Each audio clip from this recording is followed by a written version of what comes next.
What's up, everybody? You're listening to Lo-Fi Faith with Mike and James.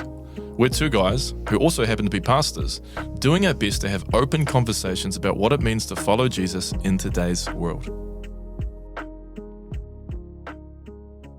Jimmy boy, it is good to see you, mate. How are things going?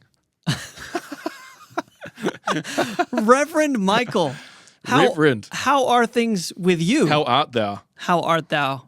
The Right Reverend Bishop. Yes, that's the correct title, and I appreciate you recognizing that. It helps my self-esteem, which is needed.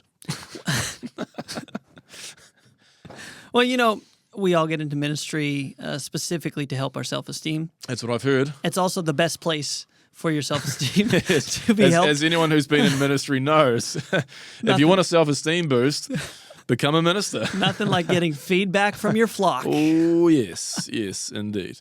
Hey, well, James, look, man, I got to be honest. I got a bone to pick with you. Only one? Multiple ones, but we'll start with one. Okay. So I want to talk about some avoidance patterns that I've seen in you, right? Because earlier, in an earlier episode in our show, we put a competition out regarding our Instagram account. And I'm so ready for this. As part of that, you agreed. You vowed. I'm some so would ready say. for this. Go ahead. You took sacred vows. Some would say. They'd be lying. To mow somebody's lawns. Okay. And actually, there was one person who specifically reached out and requested that event take place. Mm-hmm. And next thing we know, James, you're in the United States of America. Okay. Now, you would like us to think that it's just a coincidence. The timing just happened to be that way. I tend to think otherwise. I tend to think that as a way of escaping mowing just an honest lo-fi fan's lawns, you booked a month-long trip to the United States. So tell us, James, why do you continually avoid following through on your commitments? You know what I love about this, Mike, is how you always see the best in people. I mean, I'd like to think that I've made no assumptions here at all. Yeah, that I've I know taken you'd like to every think relevant piece of information into consideration, and this is the only conclusion. And what I love about this is how fully you have walked right into a trap that I have set for you. Because we are recording this at 3:23 p.m., okay? I can show you, right now I am showing you at 1:23 p.m. today, 2 hours ago, I sent a message to that person. Said, hey, I know it's taken some time, but we are still keen to come mow your lawn on behalf of Lo-Fi Faith. Is there a good time in the next couple weeks? So, Mike, I actually have a question for you. Ask away. What is it about you that makes you think like you have to assume the very worst in every person but yourself? Okay, love the question. Let me take it. Let me flip it. Let me put it back on you. Okay. Better late than never is what I'll say, James. But I think the reason you sent that is because you anticipated that when we got in the studio today, I was going to ask you this question. So you planned all of this out to make me look bad. Once again, I'm making zero assumptions. Answer me that. So you admit, number one, that I actually have quite a bit of foreknowledge on events. Is this... Look, when it comes to avoiding things, you are strangely brilliant. It does sort of feel, Mike, like you're avoiding the conversation, really. Not at all. Yeah. And also... Love you keep trying to just flip this back on me. You do admit that I made you look bad. No. Can we agree on that? That's what you just said. I could never admit that. Rewind the tapes on this one. Could never admit that. No. Okay, well... I've never looked bad in my life. Here's my... Well, that...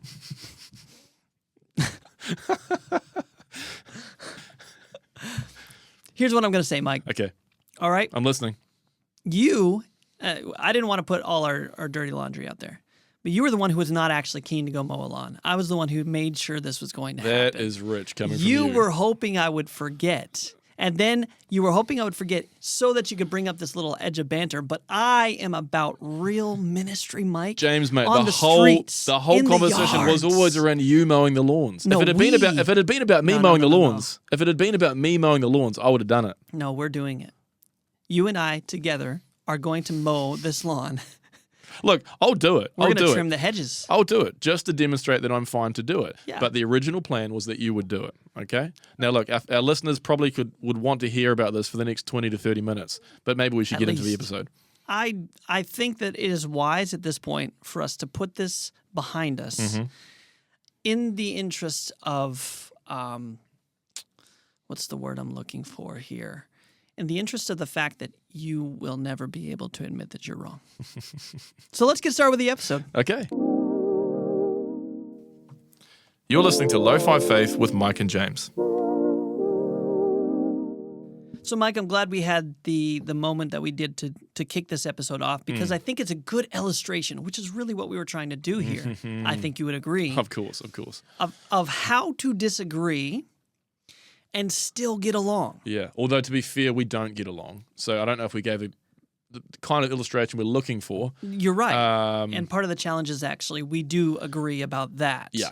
So we're doing the opposite. We are agreeing about not getting along. Okay. So just for the record, we want our listeners to do the opposite of what we just did. At most times, Yes. I would agree with that. That's more like a general principle, that. So let me actually give you an example. Okay. Quite some time ago, in the United States, I was hanging out with a fellow pastor, and we ministered in the South. The Southern United States is famous for having some real trouble with race relations, right? African Americans and white people have had a long history and a painful one. So it's still an issue that is underneath the surface quite a bit of the time. So this pastor told me that he had more than one church, and whenever he was at the other church, he was white.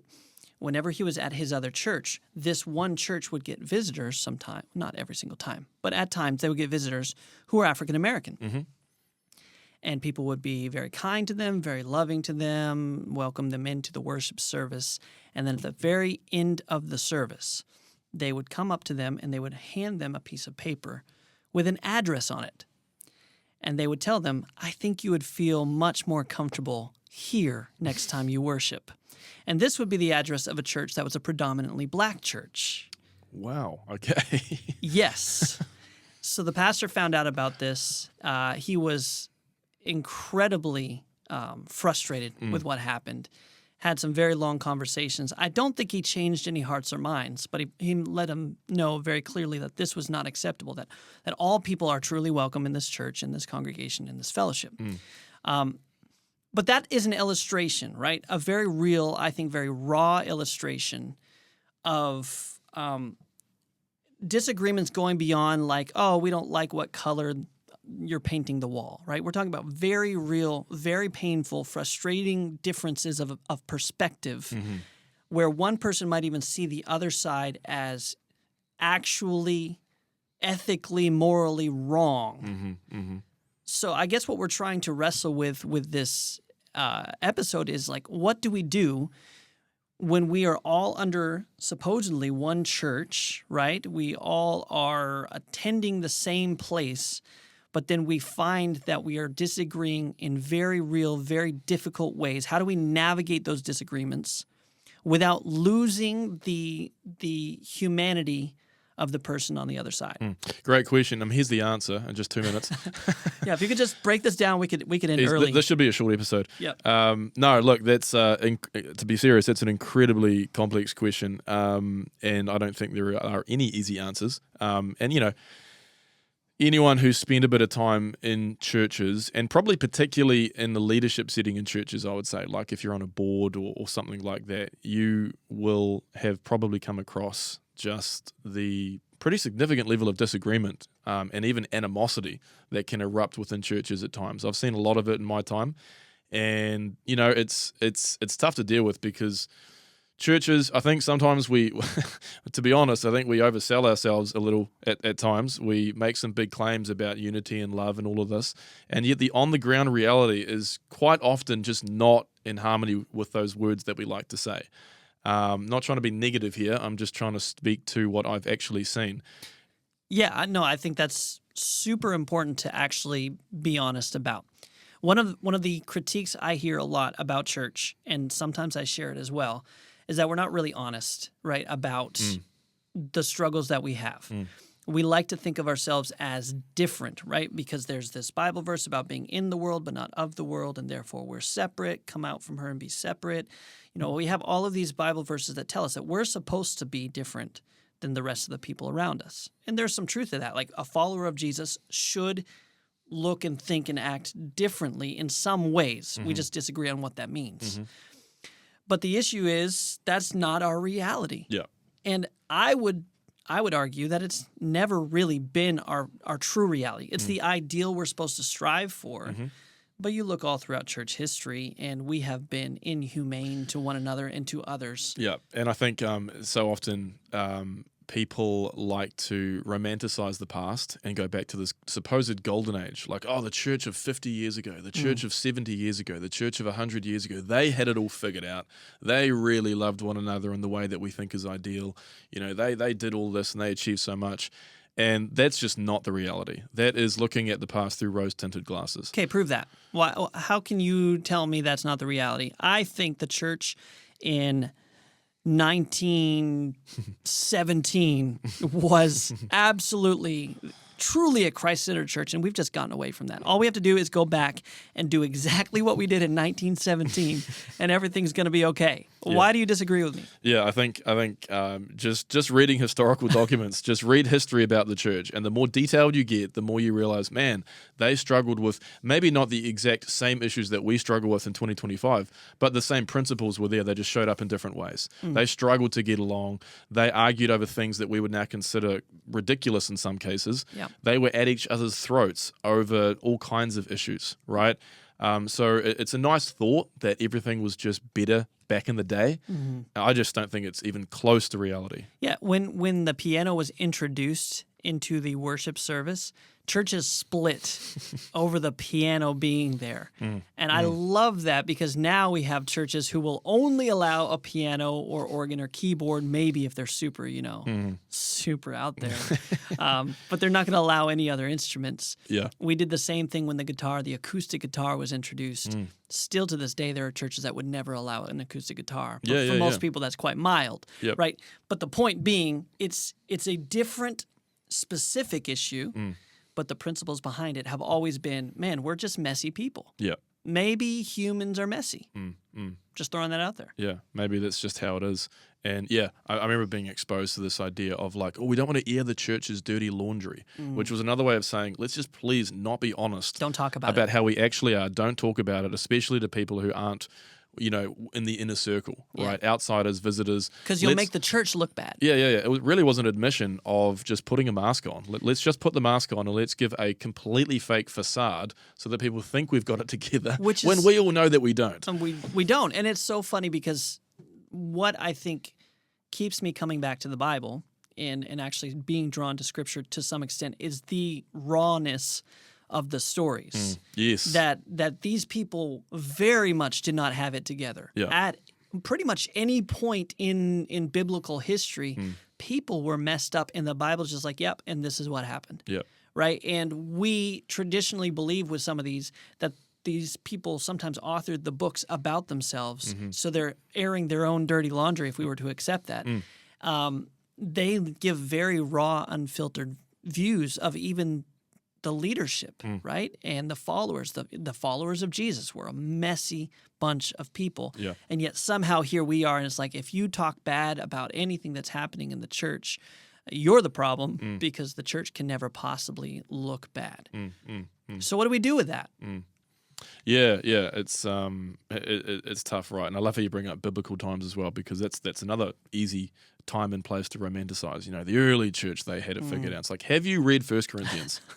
Have you read Galatians? Have you read these New Testament documents? Clearly they did not have it figured out, even in the immediate aftermath of Jesus' life and resurrection. Listen, Mike, I didn't read any of those. I read Acts 2, verses 42 through 46. Right, okay. And because of that, I believe that the New Testament church had zero problems, zero issues, and were perfectly together in every way at all times. Right, I understand. Are you telling me that's not true? I understand. Now, I understand a lot more now about your method of reading the Bible, and to be honest, James, that explains a lot. I read the same passage every single day. That explains so much to me. So this has been enlightening already for me. Yeah, you're welcome. Thank you for that. Follow Lo-Fi Faith with Mike and James on Instagram to keep up with new episodes, behind-the-scenes content, and to join in on the conversation. But I guess all of this, to go back to maybe the first question you asked in introducing this episode. Yeah, how do we agree in a way that maybe is more consistent with the kind of ethics, the kind of lifestyle, the kind of principles that Christians at least would hope to want to live up to? And that is, it's a big question. Yeah, because I think it is much more real than we want to admit. Because let's just lay some things out there, right? There are places even today where Christians have performed atrocities against other people. Yeah. Right? These are people who claim the name of Jesus and are doing things, sometimes in the name of Jesus, against other people that are heinous. They're terrible things. The way we talk about groups of people oftentimes is dehumanizing. Yeah. We talk about people who politically we disagree with in terms that dehumanize those people. Even if they claim to be Christian, we'll just say, well, they're not real Christians, right? This happens, I don't know how it is in New Zealand politics per se, but in American politics right now, there are Democrat Christians and Republican Christians, but there's this belief system within a subset of people that the other side could not possibly be a Christian and have this political persuasion. Yep. And therefore, whatever I do to them, they deserve because they're fake Christians because I said so. Yeah. This is where I think, this idea of dehumanizing the other side, or I should say, this is where arguments can get really ugly, where we dehumanize the other side, and in doing so, we justify our own often pretty unhealthy, toxic, and negative behaviors towards the other group, right?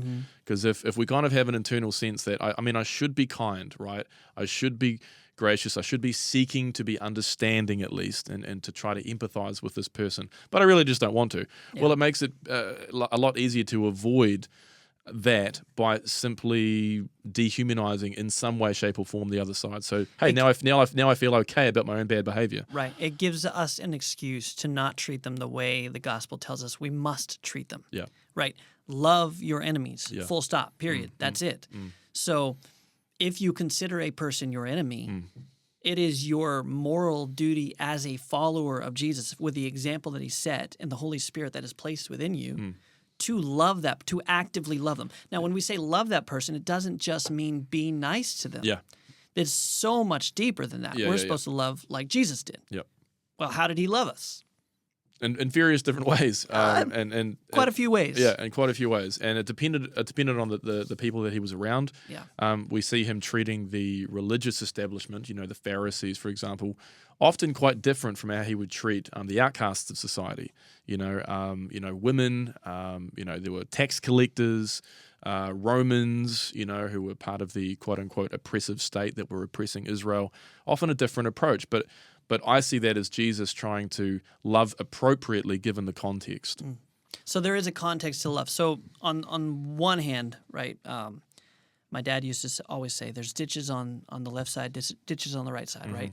So on one side, there's a way where you can love people where you think you're loving them, but really you're just making excuses for bad behavior. And Jesus never did that.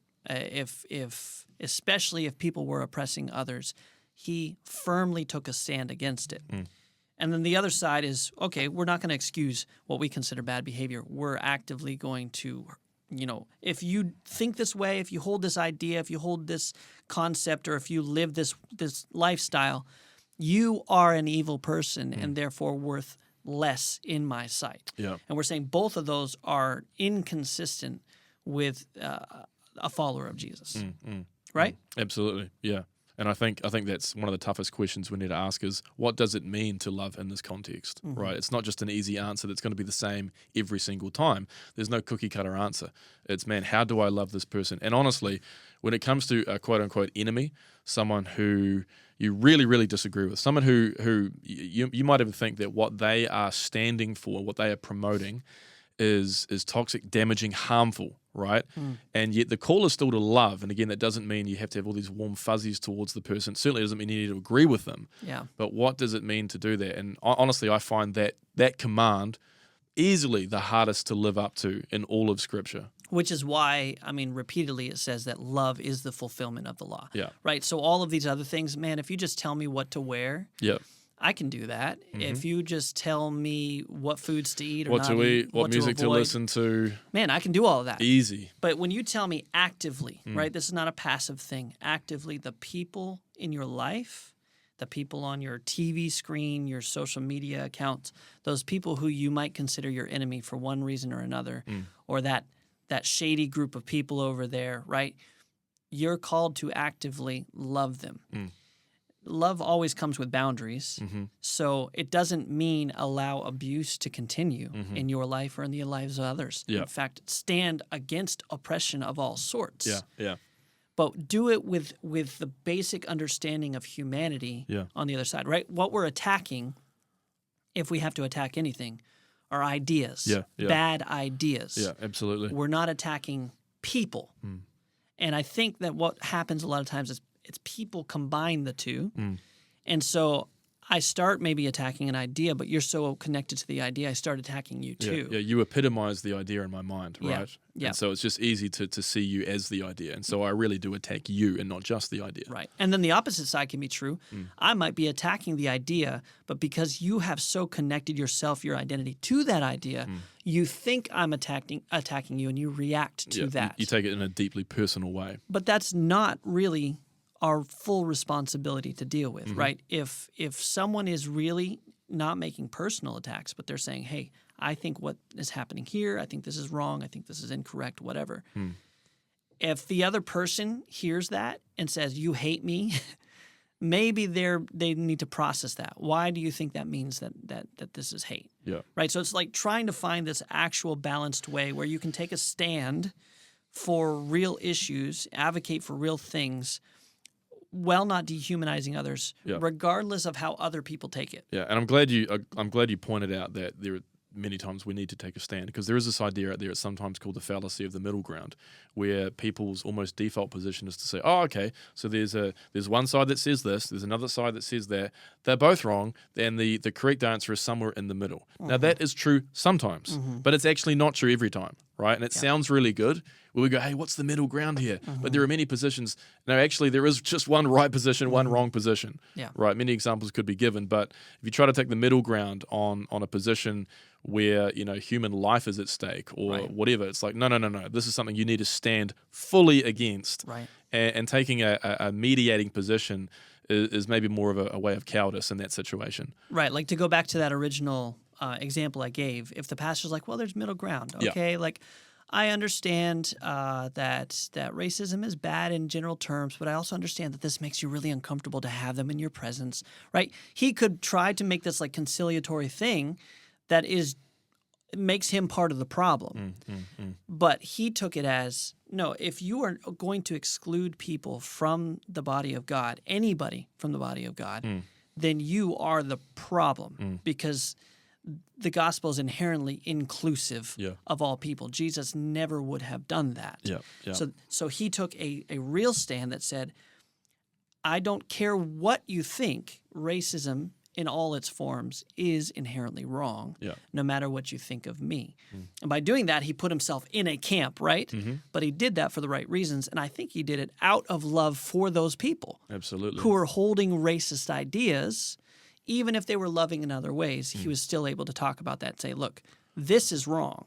And you were wrong by doing this. I still love you, but you cannot do this anymore. Absolutely. Our time is rapidly running away. I guess, let me ask you this question. I've got one thought on this, but let's say, okay, somebody wants to, is recognizing that, hey, look, the way that I disagree with people is not ideal. I want to be better at engaging with opposing ideas in a way that doesn't inflame things, that doesn't, where I don't behave negatively, where I don't make as many assumptions about people, et cetera, et cetera. Can you think of any things that maybe have been helpful in your life when you're dealing with someone you really disagree with? What has been helpful for you in terms of being able to separate the person from the idea and maybe to put yourself in their shoes a little bit more effectively? Yeah, there's a lot there. We don't have a ton of time. I'd say my first gut instinct when you say that is, number one, pausing. Genuinely, just don't respond right away to things. Stop and think. If there's a moment when what someone says or does hits you in a way that like causes an emotional reaction, you're no longer really thinking in any rational way in those moments. 100%. So then what you're likely to do is just Go with it and talk back. Yeah. And then what they're likely to do is continue, and that just escalates, right? So if you don't want to escalate the situation, you have to be non-reactive when they are heavily reactive. You have to be mindful of where you're at. And there's times when it's just like, I cannot have this conversation right now. Yep. I'm going to have to avoid this for a minute, reset, maybe I can come back or whatever. There's other times, right? Like, so I've worked with a lot of young people who are deeply traumatized, and they would take it out on me sometimes. And they'd be very aggressive at me sometimes. And that really bothered a lot of people, but it didn't bother me that much because I was able to get to this place where it's like, this isn't about me. Like your terrible, nasty attitude and behavior, your aggression, you're not even seeing me. You're seeing all of this history that you're dealing with, and it's coming out at me. Well, because I know I'm not the problem, I can hopefully join you in finding the solution. And so I was able to separate the person from what they're throwing at me. Yeah. Recognizing that this was never really about me to begin with. Yeah, so you had a different interpretation of their aggression towards you. Yeah. Whereas some people might have been prone to say, hey, stop attacking me, stop being aggressive towards me. Right. You interpreted it differently, and you said, no, it's not actually directed towards me. Even though it looks like it is, there's something else going on. This is not about me. This is about this person and the hurt and the trauma that they're carrying. And so that different interpretation of the event helped you to react in a different way. Yeah, all behavior is communication, even what we would consider bad behavior. So whenever someone is doing something or saying something, they're communicating something underneath the surface. Yeah. If we can get to whatever that is underneath the surface, we can actually get somewhere. Okay, I love that thought, and we have to close this soon. But if I was just going to add anything to that, that's the direction that I would have gone in as well. The more that we're able to, and sometimes this is really hard to do, but the more that we're able to spend time with someone and try to understand them not just in terms of what do you believe about this idea, but understand them as a person, understand more about their past, their experiences, their background. I think the more you get to know someone, it becomes easier. It's not a guarantee, but it becomes easier to empathize more with them and maybe to understand a little bit more about why they hold the positions that they do. Proximity can build empathy, and I have found that helpful in my life. It's not the golden answer to this problem, but it is what I have found to be helpful, and I love the direction you took that in. Yeah, I think that's just the example that God set for us, right? Proximity breeds empathy. He loved us so much, he sent his son to come here and do life with us, experience it. The word became flesh. That's it. All right, James. Well, appreciate the discussion. We better wrap up. Hope this has been helpful, guys. We'll see you next time. Ta-da! Thanks for hanging out with us on Lo-Fi Faith. If something resonated with you today, we'd love it if you shared the show with a friend. You can catch up on past episodes at plains.org.nz and subscribe on Spotify, Apple Podcasts, and YouTube, or wherever you get your podcasts. We'll be back with a fresh episode in 2 weeks. See you then.